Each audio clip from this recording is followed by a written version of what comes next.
কেমন আছেন? আলহামদুলিল্লাহ। হ্যাঁ, কোত্থেকে আসছেন আপনি? মিরপুর একে। মিরপুর একে। কেমন লাগছে? অনেক ভালো। কবে আসছেন? আইসি গতকাল রাত্রে। গতকাল রাত্রে। আচ্ছা ঠিক আছে, চলুন।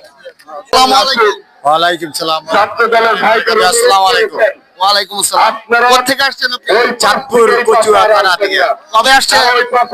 গতকাল রাত্রে। কতজন আসছেন আপনারা? আমরা 5,000 লোক। 5,000 লোক। মিলন ভাইয়ের পক্ষ থেকে তারেক রহমানকে লাল গোলাপ শুভেচ্ছা এবং অভিনন্দন। এবং 17 বছর ধরে দেশের বাইরে আমরা দেখতে পারি নাই, তাই আমাদের পানের নেতাকে দেখতে আজকে আমি এই অবস্থায় আমরা 5,000 লোক কচুয়া থেকে এসেছি, মিলন ভাই সহ। তাই আপনারা তারেক রহমানের জন্য দোয়া করবেন। আগামী দিনে রাষ্ট্রনায়ক তারেক ভাই যেন দেশ গড়ার প্রতিশ্রুতি দিয়ে সুন্দরভাবে দেশ পরিচালনা করতে পারি।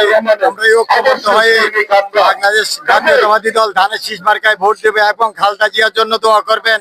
খালেদা জিয়ার জন্য আল্লাহ দিয়ে পুরো সুস্থ হয়ে আমাদের মাঝে ফিরে আসে।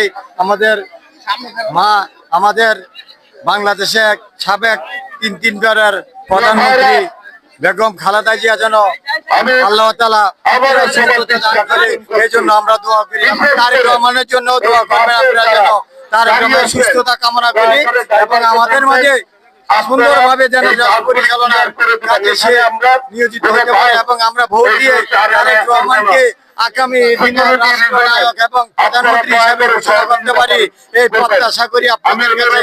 আমি ধন্যবাদ। আসসালামু আলাইকুম।